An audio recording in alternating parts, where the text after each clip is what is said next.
que a notícia ao vivo, ela é prioridade. O Bambassi está comigo aqui agora para poder trazer um assunto de um homem que foi preso. E olha essa história, gente. Este homem, enquanto o neto ia para a casa dele, ele cometia agressões sexuais contra esse garoto. 4 aninhos. Dá para acreditar que o próprio avô fazia isso? Ô Bambassi, essa história dá uma revolta, né, meu amigo? Uma repulsa, né, Matheus? É um caso asqueroso de um sujeito de uma maldade enorme. É impressionante dizer que, como você disse, um avô abusou do próprio neto. Ele violentou esse neto de apenas 4 anos de idade.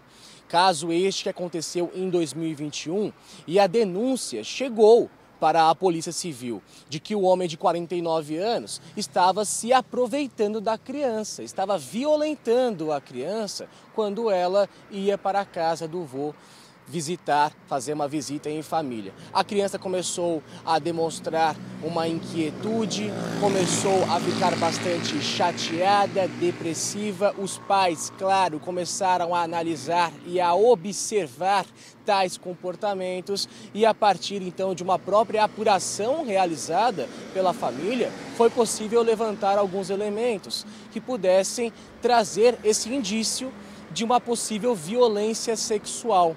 Foi isso, então, que a Polícia Civil obteve e começou a realizar um trabalho de investigação mais aprofundado, conseguindo, então, levantar outros elementos. Estes que, segundo a Polícia Civil, são provas para incriminar este homem de 49 anos. Uma representação foi encaminhada à Justiça, a Justiça e o Ministério Público deram parecer favorável e a Polícia Civil foi cumprir o mandado de prisão preventiva deste homem em Jaraguá do Sul, no bairro Nereu Ramos. O homem foi encontrado por lá, algemado, colocado na viatura e, na sequência, foi levado até o presídio de Jaraguá do Sul, onde vai aguardar agora os próximos passos na justiça deste caso. Vale dizer ainda que a criança está recebendo todo o auxílio necessário de psicólogos, inclusive da Polícia Civil e também de outros familiares e amigos, todos que souberam dessa atrocidade. Matheus, volto contigo. Obrigado, Bambassi. Olha, tem muita gente que comete esse tipo de comportamento, tem esse tipo de comportamento nojento. E aí a criança, que muitas vezes é vítima, dependendo da idade, não entende o que está acontecendo, ou dependendo da situação, tem vergonha de contar para alguém.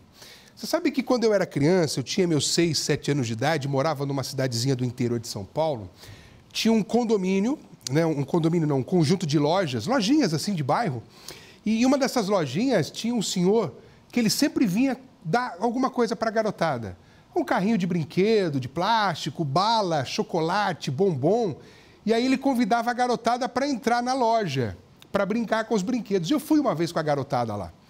E aí eu percebi um negócio meio esquisito, o jeito que ele chegava nos meninos ali. Falei pro meu pai, pai, ó, o cara lá é meio maluco. Aí meu pai, como assim? Falei, ó, é meio maluco. Ele leva a garotada para trás do balcão lá e aí ele apaga a luz, o negócio é meio esquisito. E aí os pais, rapidamente, a conversa começou a rodar. Nem vou contar o final da história, porque naquela época o pessoal resolvia de outro jeito, né? Dava pancada. E aí eu vou te contar, o velhinho apanhou dos pais lá, que eu vou te falar, hein? Tomou uma pancada na cabeça, no peito. Porque naquela época o pessoal resolvia na pancadaria mesmo, anos 80. Hoje não, hoje o pessoal chama a polícia, faz boletim de ocorrência, alguns, né? Porque eu vou te falar, se o sujeito faz um negócio desse com o filho meu, amigo, me desculpa, não dá para aceitar. Agora, a gente está falando do próprio avô. E veja bem, eu não vou aqui ficar incitando a violência, jamais, não é isso. Minha função não é essa.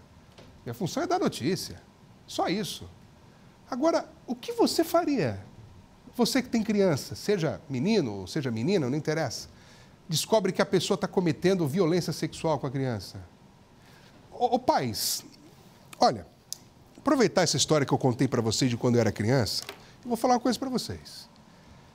É o tipo de conversa que a gente tem que ter com os nossos filhos. Você sabe que outro dia eu falei com a minha filha a respeito disso também. Falei, Maria conversa muito com as pessoas. Eu falei, olha, ninguém encosta em você. Ninguém. E se encostar, você grita. grita e sai correndo de perto. Seja na escola, na igreja, no mercado, qualquer lugar, casa de parente, não interessa. É o tipo de conversa que a gente tem que ter com as nossas crianças, para orientar os filhos de que ninguém tem que mexer com eles. Porque, às vezes, a criança é inocente, 4 anos, pensa que é brincadeira. Como eu te falei quando eu era criança. A garotada ia na lojinha, eu ia lá na fila, lá, pegava lá o bombom, pegava o chocolate, eu não sei o que acontecia, mas ele pegava um ou outro menino ali e levava para o balcão da loja, apagava a luz, eu achava isso estranho. Mas na minha cabeça eu não tinha noção do que acontecia. É claro que esse cara fazia alguma coisa. Ou passava a mão, ou encostava. Meu Deus do céu, gente, que mundo é esse? Imagina, anos 80 já era assim, imagina agora, né?